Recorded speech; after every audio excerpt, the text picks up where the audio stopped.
homer, 20 to 25 stolen base guy that can hit you about 280.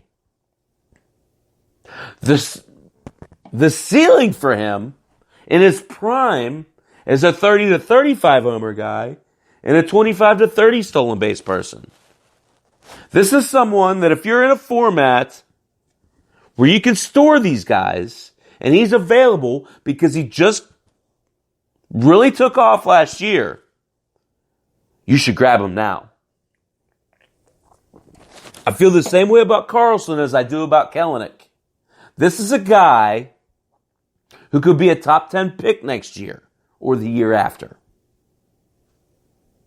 Get him if you can while you can. Let's talk about Casey Mize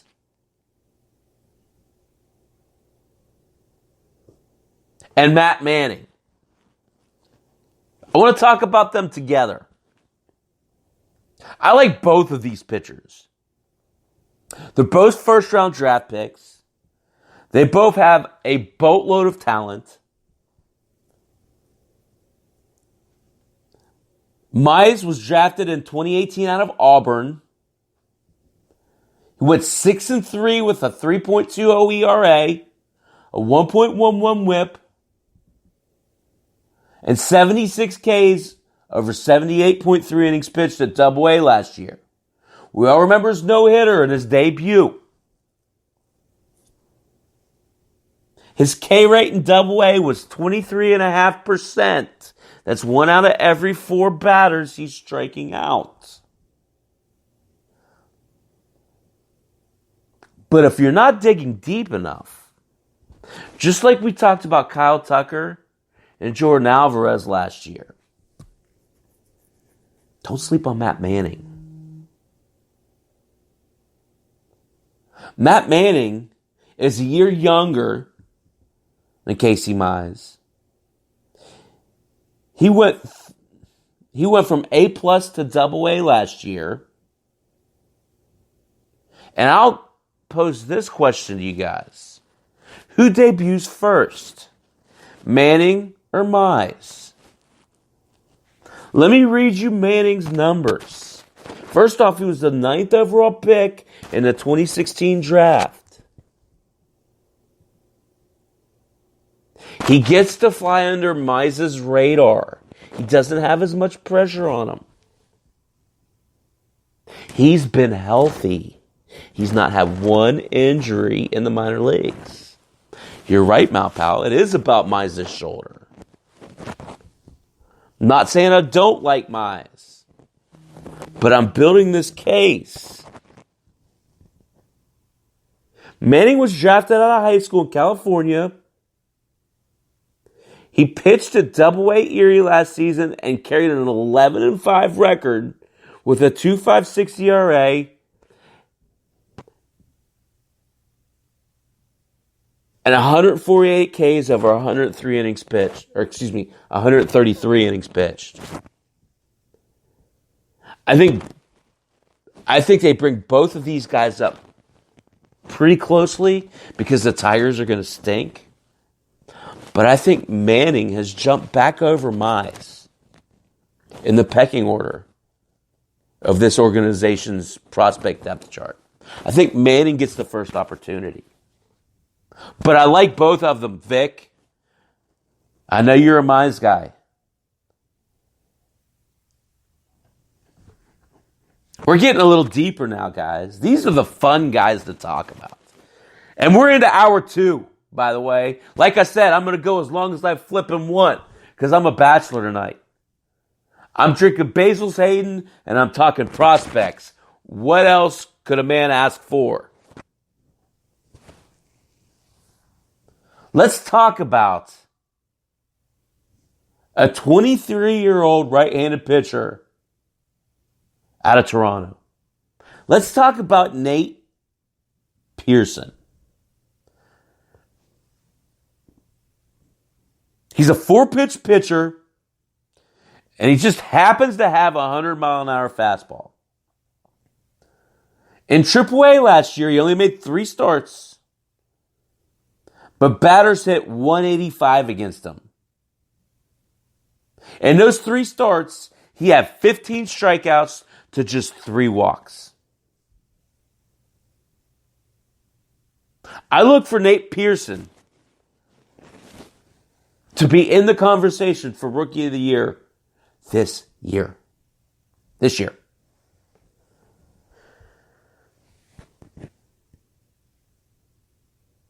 I look for him to be in Toronto by the All-Star break.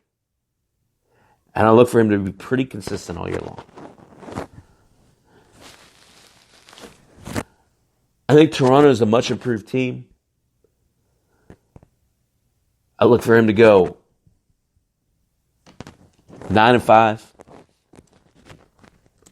I look for him to have an ERA right around 3. I give him about 15 starts. And I give him around 150 Ks. That's a lot. But this is the kind of talent. Look, he just had 119 last year. But at 23 years old, I look for him to continue to be able to build upon that arm strength. I love Nate Pearson, and I look for the Blue Jays to continue to trend in the right direction. And this is just going to be the latest infusion of talent to the young Blue Jays. This next guy is a little unsung. I like him a lot. Atlanta's rich with talent. But people talk about, when you talk about outfield prospects in Atlanta, people always talk about Christian Pache. Patch, however you say it. I want to talk about Drew Waters. Drew Waters is the unsung prospect. This article I'm going to try and post. I say it all the time. I don't multitask well. But this article I'm going to try and post calls him baseball's most underrated prospect. I'll say that again. And this is an article from sportstalk.com. It's a Braves site. Give me a second as I get to it. This article is calling him baseball's most underrated prospect. Now, what I know about Drew Waters. He was really an afterthought in that organization. But it's another one of those situations where he's perhaps jumped Pache in the pecking order in Atlanta due to his fast ascent. He's just 21 years old. So, I'm Guest Beverly, by the way. Some real quick notes from this article. He's a local kid. So you have to think, being a local kid, Atlanta probably want to keep him. They have some loyalty towards him, right? He's a switch hitter and he's contact oriented. The kid has speed, he's got a strong arm, and his defense stands out. But he's got power to come as he fills out. Okay? So think about this. There are so many prospects out there. I looked at the top 100 list. I've probably got about 5 to 10 guys on this top 100 list, on my list that aren't on the top 100 list. So really, that doesn't mean a whole lot. 15% of the executives interviewed said Waters was the most underrated prospect. 15%'s a lot when you consider you can literally take any prospect out there. 15% said Waters. He was playing as a 20-year-old in AAA. He's competing with a guy as talented as Christian Pache in an absolutely loaded farm system. That tells me this guy likes competition, right? Defensively, it's probably not as good a defense. He's probably not as good a defensive guy as Pache is. But that's okay. Because the ancillary stuff, again, as a 20-year-old, in double and triple A. Hey, chatter. I told you, it's an experiment. It's okay. I got a crew tonight. That was Benjamin, my border collie, making sure our house is safe. But back to Waters. I think he's jumped Pache in the pecking order in Atlanta. It'll be interesting to see, and I think you should pay close attention to those two in spring training. One of those guys is going to get traded. I'm just betting that the hometown favorite isn't going to be the guy.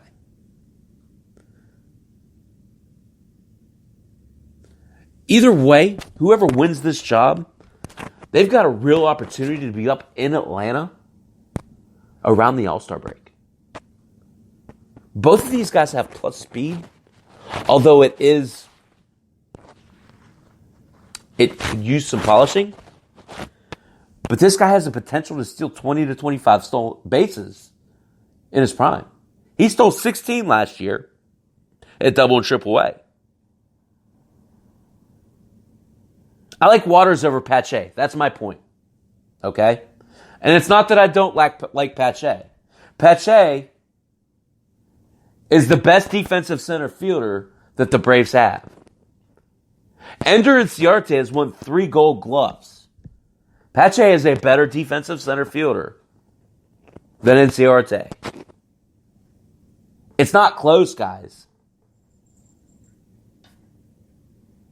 Both of those guys are players at the major league level.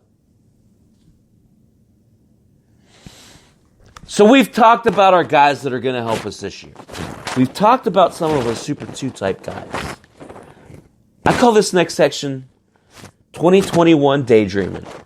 These are the guys that could really win your league next year. Let's talk about them though, right? Because this is where the fun starts with these folks. These are the guys with the real talent that if you get them now and you sit on them for a year, could be your next Mike Trout. Could be your next Yelich. Could be your next Bellinger. That's why it's beneficial to know who these guys are. Let's talk about Wander Franco first and foremost. The number 1 prospect in baseball. He's just 18 years old. Everybody knows this kid's talent level. Statistically, he had a better year in the Appalachian League than Vladimir Guerrero did. As a 17-year-old, he hit .351 with 11 homers in just 61 games. He walked just shy of 2 times as many times as he struck out. Again, as a 17-year-old. This is a guy who has a mountain of talent. And it really does just matter. It's just a matter of time.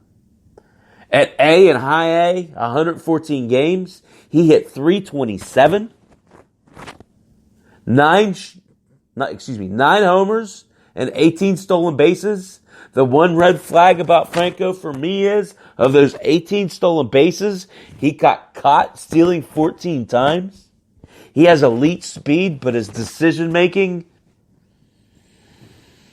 needs some development. I love Wander Franco. Meckard, welcome. Thanks for joining, buddy.